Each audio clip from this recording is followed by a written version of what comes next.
cultivate that sense of wealth, that sense of abundance in you, the more you can feel that sense of joy, the more easy it's going to be for you to do financially. Because you're not going to be in this scarce, fearful mode. Now, that's not enough by itself. You can have this great sense of abundance and do the wrong mechanics and be a disaster. True or false?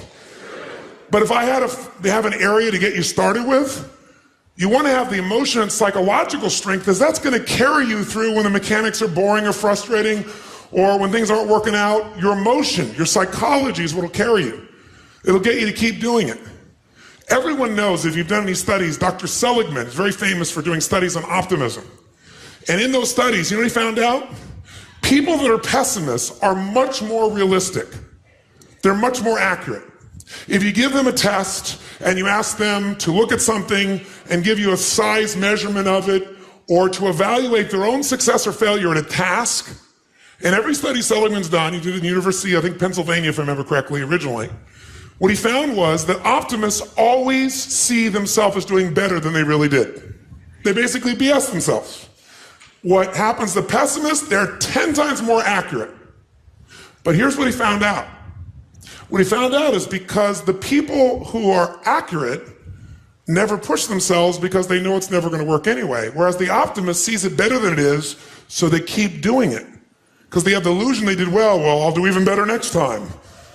And because of that optimism, they did it more often, and so optimists succeed at a 4 to 5-fold, depending upon the task, result ultimately beyond anything that a pessimist will do, and they're not as accurate.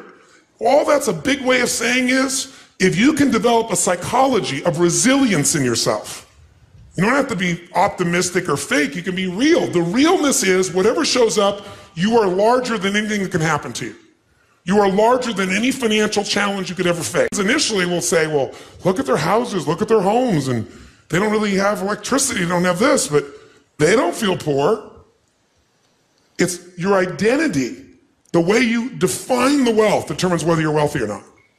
So are there enough things for you, knowing that 2/3 of the planet lives on $2 a day, that you could get yourself to really feel grateful, yes or no? Yes. How much of your life do you get benefits from today that you never had to create? Think about it. Like I said, the roads you ride on, the library, the books you didn't have to write, right? The internet that you can access in seconds and get answers to just about anything. The people in your life that you didn't have to raise, but are there for you. Think about all the different aspects of your life. If you want to be wealthy, all you have to do is associate. So before we do the financial part, because financial independence is different than wealth. Wealth is that state of mind. Financial independence is being in that position where you don't ever have to work again. That if you work, you do it because you really want to. Now, I'll give you a clue. If you get financially independent and you don't work, you'll be miserable. I can't tell you how many friends I have that sold their company, made $50 million. One man made almost $1 billion and was really excited for a while. But after a while, I was like bored. His vehicle of his business gave him a sense of contribution, and he was always growing, figuring out how to solve problems. And he had all the people he was connected to in the business, all the employees and friends and associates. So I want to tell you, I'm not just saying this as some little positive thinking technique. I'm telling you, this is the secret, the real secret. To shift it inside of you and to add the real value. Most people are trying to pursue something in the future that they already have. I want you to think of what it is you think you want that will make you wealthy or financially free. By defining the game in a winnable way, a certain amount of money that we meet, and that covers what we're going to call financial security, which might be your housing, your cars, your food, and basic entertainment. How many would feel rich if you didn't have to work, if your investments alone, the income from your investments, the income, covered those 4 items, your housing for the rest of your life, your food, right, your travel, and some entertainment? How many think that would feel pretty good? Say aye. And by the way, that number is way smaller than what most of you think of when you think about being financially independent, which is everything covered without working. So why not get the first one down pat? And you're going to know exactly what that number is for you and what it's going to take for that number where you don't have to work to meet it. Then we can look at financial independence, where you don't have to work and everything is covered. Then we go to financial freedom. You don't have to work and everything you can think of is covered. anything you ever want to do for yourself or others, those you want to give. That's a different level, isn't it? And most people think of financial freedom, they come up with this gigantic number that if you even figured out everything you want, it's nowhere near as big as you think. And because it's so big, you never even start the journey. And you don't think it's going to happen. So you talk about it, you hope you'll get some big hit sometime with your business or something, but you never get going. How many follow this? Say I. If you are significant in other people's eyes, what will that do for you? Well, it was in my eyes, somebody that I would look, somebody that, but when an example. But when you get there, you won't look to yourself anymore. When you get there, you'll just be at a different level, and then you'll be trying to figure some other level of what you need to get to so you would respect yourself. That's a good point. He always makes good points. You notice that? So what you're doing is, here's the game you're playing, and I want all of you to hear this. No amount of money will ever make you wealthy. Because as soon as you get there, you will raise the game. Now here's what's great about that. To continue growing in all areas of life. If you could grow emotionally, should you? Yes or no? Yes. If you could give more, should you? Yes or no? Yes. If you grow intellectually, should you? Yes. If you give more love, should you? Yes. If you could grow more financially, should you? Yes, because growth is life. But having to grow in order to feel significant enough means you will always be poor. It's a game that never ends. Let's talk about money now, not wealth. What does it take mechanically to get this thing called financial independence? And what is financial independence as opposed to wealth? Wealth is a product of the mind. Again, no amount of money you ever achieve will make you wealthy. Financial independence means you never have to work again in order to live your life. That when you do work, you're doing it because you really want to, not because you have to. And how many are committed to not only being wealthy, but also financially independent? Say, I. How do we get there? Let me give you the lesson how to get there. It is so simple that when I tell you, you're going to go, thank you for the breakthrough thought. But even though you may know this intellectually, whether you're sophisticated or not, you probably know this. The formula for financial independence is so simple. And you can't achieve financial abundance unless you really learn to apply this, not just in a concept in your head, but consistently in your life. And that formula is simple. Spend less than you what? You go, thank you for the breakthrough thought, Tony. But is this what most people do? Yes or no? No. What do most people spend? More than they earn. There's no way around this. No matter how much money you have, if you spend more than you earn, you got a challenge. So there's no way to be financially free, financially independent without spending less than you earn. And what do you got to do with what you don't spend? You got to invest the difference. Because what I want to show you right now is how do you build what everybody should own. Every one of you should leave here with your own personal money machine. You want to create a money machine. A machine that while you're sleeping is making you money, right? So you're no longer trading the most valuable resource you have in life, your time, for money. You want to trade money for money. You want money to go to work. You want to put that money to work for you so while you're sleeping it's making a difference. You want to create a machine, and that machine you want to create is something that you want to be able to feed you at some stage where you don't have to work. That's what the money machine is. The second secret to this is you got to reinvest. How many of you have ever made a big hit in your investments and went, oh my God, that's so cool, and took the money and spent it on something? Raise your hand, say I. Come on, say I. I know you all, anybody who's invested has done this. If you got a big hit, you go, oh, this is it.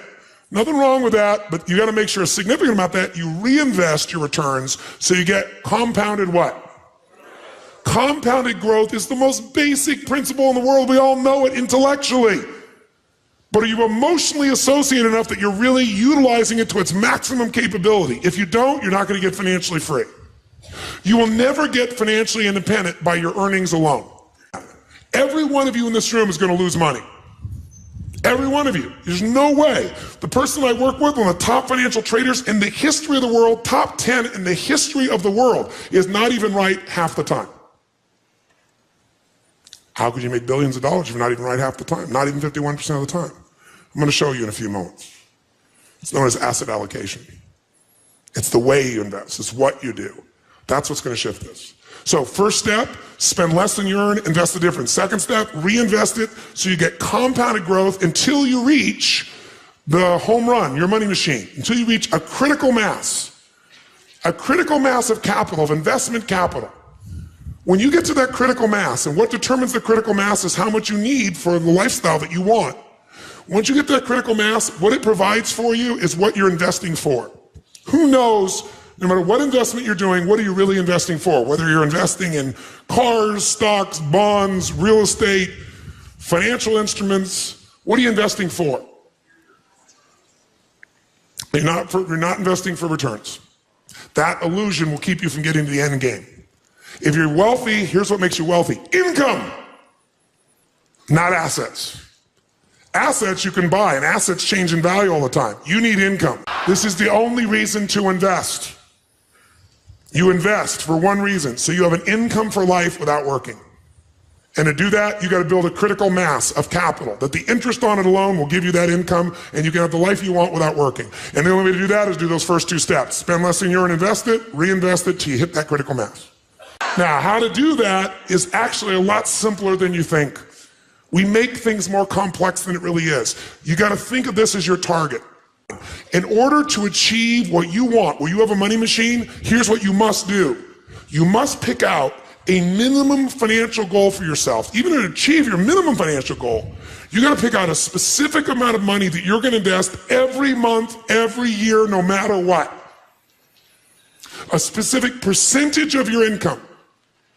If you don't do that, forget the rest of this course. It's a waste of your time.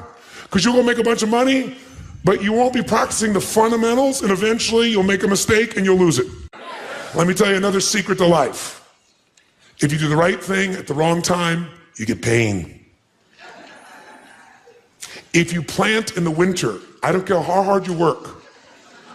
I don't care if you work day and night and you work to the bone and you plant your seeds in the middle of the winter. What's going to happen when fall comes? Are you going to be rewarded, yes or no? No.